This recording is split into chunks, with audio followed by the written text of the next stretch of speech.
सभी बच्चों को नमस्कार। आप सभी का इस कक्षा में स्वागत है। आज हम आपकी पाठ्य पुस्तक वसंत से एक नया पाठ पढ़ेंगे जिसका नाम है चिट्ठियों की अनूठी दुनिया और इसके लेखक हैं अरविंद कुमार सिंह। चिट्ठियों की अनूठी दुनिया। तो कैसी है ये चिट्ठियों की अनूठी दुनिया और चिट्ठियों की अनूठी दुनिया में क्या अनूठा है? आइए इस पाठ को पढ़ते हैं और जानते हैं।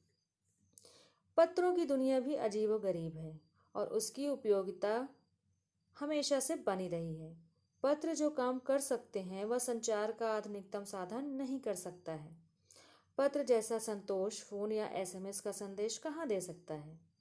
पत्र एक नया सिलसिला शुरू करते हैं और राजनीति, साहित्य तथा कला के क्षेत्रों में तमाम विवाद और नई घटनाओं की जड़ भी पत्र ही होते हैं।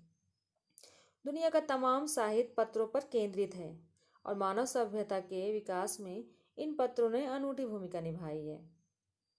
पत्रों का भाव सब जगह एक सा है, भले ही उसका नाम अलग अलग हो। तो यहाँ लेखक ने पत्रों की दुनिया के बारे में बताया है। जैसे अभी तो मोबाइल फ़ोन आ गए हैं तो हम पत्र ना के बराबर भेजते हैं। अभी पत्र भेजे जाते हैं सरकारी कामों में, किसी खास कामों में, पर हम व्यक्तिगत रूप से किसी को पत्र नहीं भेजते हैं। लेकिन यदि आप अपने दादा दादी या माता पिता से पूछेंगे तो बताएंगे कि वो उस ज़माने में पत्र लिखते थे और उस पत्र का कितनी, कोई अगर किसी दूसरे व्यक्ति ने पत्र भेजा है तो उस पत्र का कितनी बेसब्री से प्रतीक्षा करते थे। तो इस चिट्ठियों की दुनिया में हमारी भावनाएं भी छिपी होती थी, हमारा प्रेम भी छिपा होता था और उसके इंतज़ार की, उसकी प्रतीक्षा की बात ही अलग होती थी। तो इसमें लेखक ने उन्हीं पत्रों की, उन्हीं चिट्ठियों की अनूठी दुनिया जो होती है उसके बारे में बात की है। और पत्र के अलग अलग भाषाओं में कई नाम भी हैं। पत्र को उर्दू में खत, संस्कृत में पत्र, कन्नड़ में कागज, तेलुगु में उत्तरम, जाबू और लेख तथा तमिल में कड़ित कहा जाता है। अब पत्रों के नाम भले ही हर भाषा में अलग हों, लेकिन सब की भावनाएं एक सी होती हैं।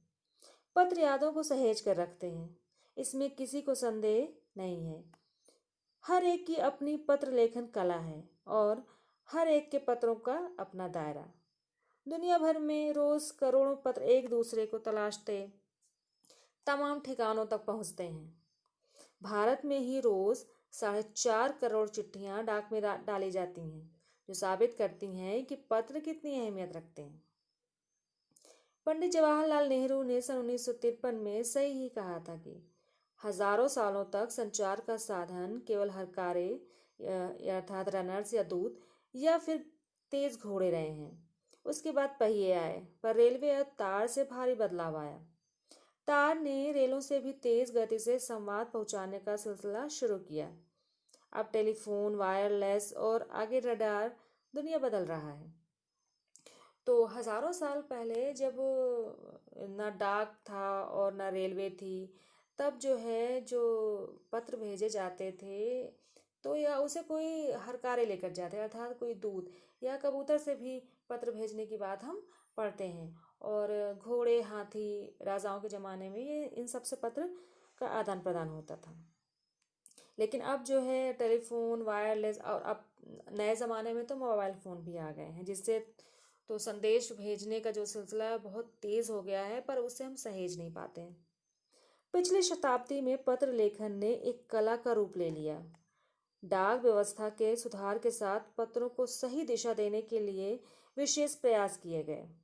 पत्र संस्कृति विकसित करने के लिए स्कूली पाठ्यक्रमों में पत्र लेखन का विषय भी शामिल किया गया। भारत ही नहीं, दुनिया के कई देशों में ये प्रयास चले और विश्व डाक संघ ने अपनी ओर से भी काफ़ी प्रयास किया। जैसे कि पत्रों का जो चलन है, जो सिलसिला है वो चलता रहे, इसके कई प्रयास किए गए ताकि ये चलन समाप्त ना होने पाए। जैसे आप लोगों के ही पाठ्यक्रम में या आप लोगों के जो कोर्स में, वो चाहे वो हिंदी भाषा हो, अंग्रेज़ी भाषा हो, पत्र लिखना सिखाया जाता है। पत्र लिखने के तरीके सिखाए जाते हैं, औपचारिक, अनौपचारिक पत्र, ताकि पत्रों का सिलसिला जो है वो थमने ना पाए। और इसके लिए डाक विभाग ने भी बहुत सारे योजनाएं बनाई हैं। विश्व डाक संघ की ओर से 16 वर्ष से कम आयु वर्ग के बच्चों के लिए पत्र लेखन प्रतियोगिताएं आयोजित करने का सिलसिला सन 1972 से शुरू किया गया। यह सही है कि खास तौर पर बड़े शहरों और महानगरों में संचार साधनों के तेज विकास तथा अन्य कारणों से पत्रों की आवाजाही प्रभावित है, पर देहाती दुनिया आज भी चिट्ठियों से ही चल रही है। फैक्स, ईमेल, टेलीफोन तथा मोबाइल ने चिट्ठियों की तेजी को रोका है, पर व्यापारिक डाक की संख्या लगातार बढ़ रही है। देखो, जैसे जो हम हैं, जो व्यक्तिगत रूप से हम अब फ़ोन पे बात करते हैं, अब पत्रों का सिलसिला उस तरह से नहीं है, लेकिन जो सरकारी काम हैं वो आज भी पत्रों के माध्यम से चल रहे हैं।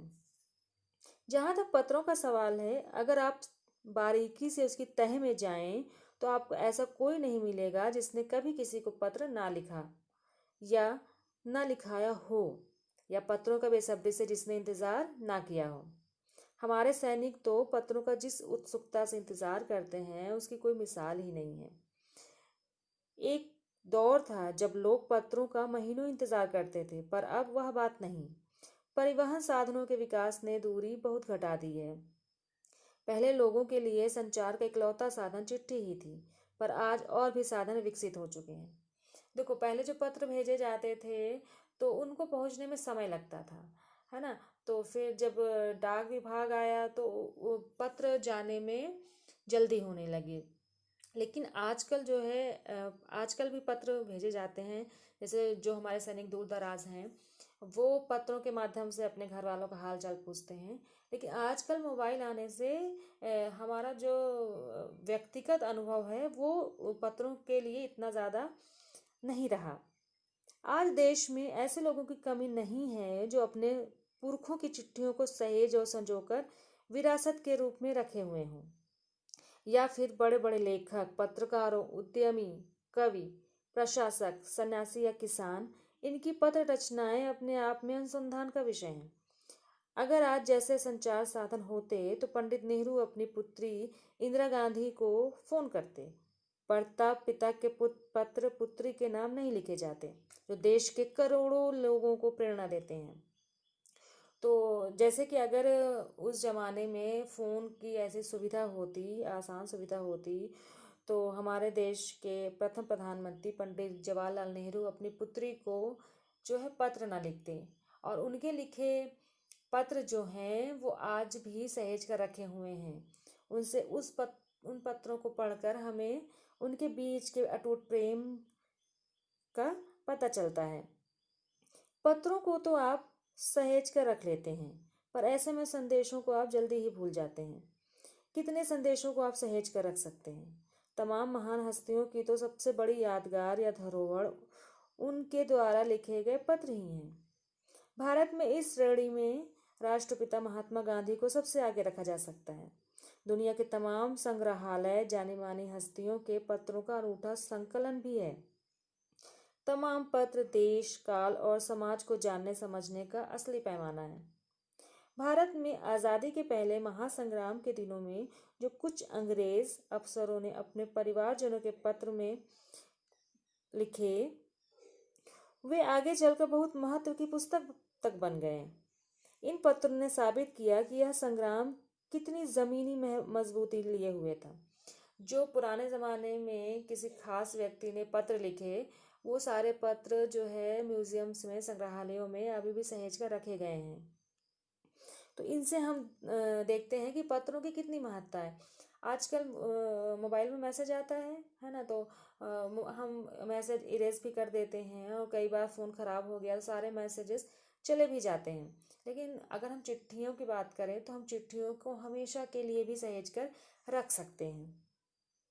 महात्मा गांधी के पास दुनिया भर से तमाम पत्र केवल महात्मा गांधी इंडिया लिखे आते थे, और वे जहाँ भी रहते थे वहाँ तक पहुँच जाते थे। आज़ादी के आंदोलन की कई अन्य दिग्गज हस्तियों के साथ भी ऐसा ही था। गांधी जी के पास देश दुनिया से बड़ी संख्या में पत्र पहुँचते थे, पर पत्रों का जवाब देने के मामले में उनका कोई जोड़ नहीं था। कहा जाता है कि जैसे ही उन्हें पत्र मिलता था उसी समय वे उसका जवाब भी लिख देते थे। अपने हाथों से ही ज़्यादातर पत्रों का जवाब देते थे। जब लिखते लिखते उनका दाहिना हाथ दर्द करने लगता था, तो वे बाएं हाथ से लिखने में जुट जाते थे। महात्मा गांधी ही नहीं, आंदोलन के तमाम नायकों के पत्र गांव-गांव में मिल जाते हैं। पत्र भेजने वाले लोग उन पत्रों को किसी प्रशस्ति पत्र अर्थात सम्मान पत्र से कम नहीं मानते हैं, और कई लोगों ने तो उन पत्रों को फ्रेम कराकर रख लिया है। यह है पत्रों का जादू। यही नहीं, पत्रों के आधार पर ही कई भाषाओं में जाने कितनी किताबें लिखी जा चुकी हैं। जैसे जो हमारे महान हस्तियां थी, उन्होंने जो पत्र लिखे, उन पत्रों को मिलाकर तमाम जो है किताबें लिखी गई हैं। और महात्मा गांधी को तो बहुत ज़्यादा पत्र मिलते थे, और जैसे किसी दूसरे देश या कहीं से भी उनको पत्र भेजा जाता था, तो उसमें लिख दिया जाता था सिर्फ महात्मा गांधी इंडिया, और उनके नाम से ही जहाँ भी वो रहते थे उनको पत्र पहुंचा दिया जाता था, और उसी तत्परता से वे हर पत्र का उत्तर भी देते थे। वास्तव में पत्र किसी दस्तावेज से कम नहीं है। पंत के 200 पत्र बच्चन के नाम और निराला के पत्र हमको लिखियो है कहाँ, तथा पत्रों के आईने में दयानंद सरस्वती समेत कई पुस्तकें आपको मिल जाएंगी।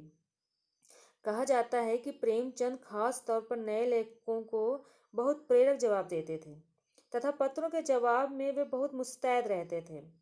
इसी प्रकार नेहरू और गांधी के लिखे हुए रविन्द्रनाथ टैगोर के पत्र भी बहुत प्रेरक हैं। महात्मा और कवि के नाम से महात्मा गांधी और रविन्द्रनाथ टैगोर के बीच सन 1915 से 1941 के बीच के पत्राचार का संग्रह प्रकाशित हुआ है, जिसमें बहुत से नए तथ्यों और उनकी मनोदशा का लेखा जोखा मिलता है। पत्र व्यवहार की परंपरा भारत में बहुत पुरानी है, पर इसका असली विकास आज़ादी के बाद ही हुआ है।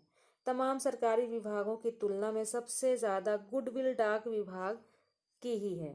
इसकी एक खास वजह यह भी है कि यह लोगों को जोड़ने का काम करता है।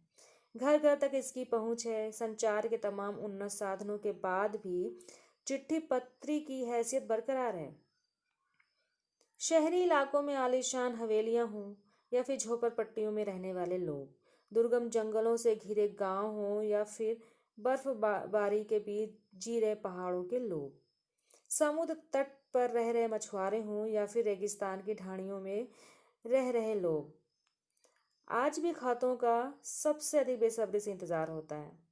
एक दो नहीं, करोड़ों लोग खतों और अन्य सेवाओं के लिए रोज भारतीय डाकघरों के दरवाजों तक पहुंचते हैं, और इसकी बहुआयामी भूमिका नजर आ रही है।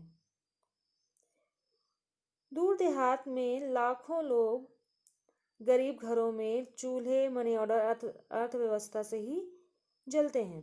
गांव या गरीब बस्तियों में चिट्ठी या मनी ऑर्डर लेकर पहुंचने वाला डाकिया देवदूत के रूप में देखा जाता है। जैसा कि हमने ये पाठ पढ़ा, तो इसमें लेखक ने हमें यह बताया है कि पत्र हमारे लिए कितने महत्वपूर्ण हैं। पत्र संभाल के रखना हमारी भावनाओं को संभाल के रखने जैसा है।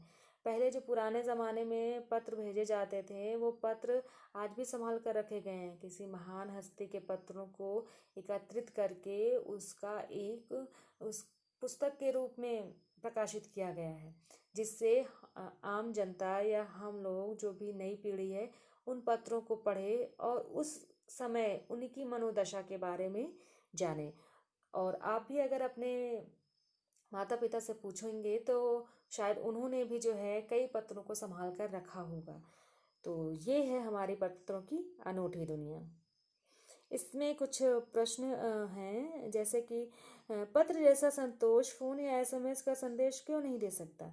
तो आप बताइए कि जो पत्र हैं वो फ़ोन या एसएमएस के संदेश से ज़्यादा महत्वपूर्ण क्यों हैं। पत्र को खत, कागज, उत्तरम, जाबू, लेख, कड़ित, पाती, चिट्ठी इत्यादि कहा जाता है। इन शब्दों से संबंधित भाषाओं के नाम बताइए। जैसे कि हमने पत्र में इनके नाम जाने। पत्र लेखन की कला के विकास के लिए क्या क्या प्रयास हुए, लिखिए। जो पत्र लेखन के को बढ़ावा देने के लिए प्रयास हुए, सारे प्रयासों के बारे में आपको बताना है।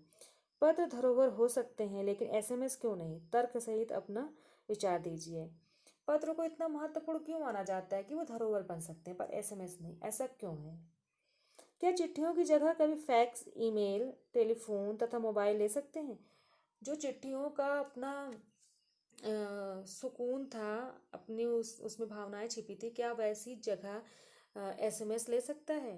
तो ये आपको लिखना है और बताना है। तो कुछ पाठ से आगे की भी क्रियाएं हैं जो हम लोग करेंगे।